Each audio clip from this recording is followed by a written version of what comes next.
ሰላም አለይኩም ወራህመቱላሂ ወበረካቱ። እንዴት ናችሁ ቤተሰብ? ሰላም ናችሁ ወይ? ይሄንን ቪዲዮ እንደምንም ብላችሁ በቲክቶክም በፌስቡክም የምታዩ ይሄንን ቪዲዮ በደንብ አድርጋችሁ ሸር አድርጉ። የት ሀገር ነች፣ ስሟ ማን ነው፣ ምንድነው ምናምን ብላችሁ እንዳትጠይቁኝ። እኔም ራሴ አላቅም።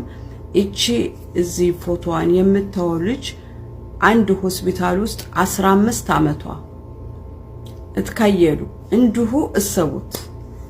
ከሀገሯ ወጣ ስንት አመት እንደሆናት አናቅም።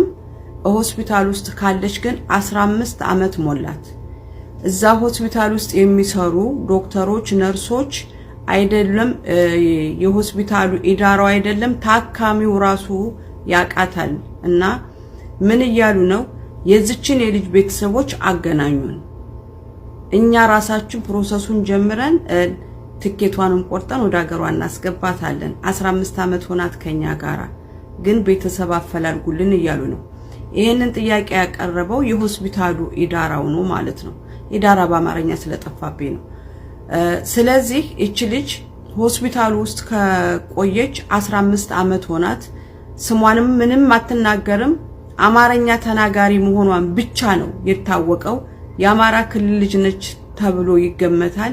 ይሄም እዛ ቦታ ላይ ሄዳ ይሄንን ፎቶ አንስታ የላከችልን ልጅ ኦሮሞኛ ተናጋሪ ስለሆነች መግባባት ስላልቻሉ ከዚህ ሂጂ ብቻ ነው እንጂ የምትለይ ሌላ ነገር ምንም አትናገርም እያሉ ነው። ስለዚህ እባካችሁ ይሄንን ቪዲዮ ሸርሸር አድርጉና ዘመድ ካላት ቤተሰብ ካላት ማግኘት ስላልቻሉ ሊሆን ይችላል፣ ወይም ፈላጊ አታ ሊሆን ይችላል።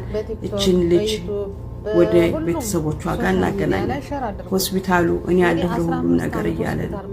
ለዚህ ነው ህፃናት ልጆች መሰደዳቸውን የምንቃወመው። እስከዚህ ድረስ ራሱ ሀዛርቆ ማስተናገዱ ትልቅ ነገር ነው። አሁንም ደግሞ ቤተሰቦቿን ፈልጉና እኛ ራሳችን ሁሉን ነገር ጨርሰን እናሳፍራታለን እያለ ነው ያለ የሆስፒታሉ እንትን ማለት ነው።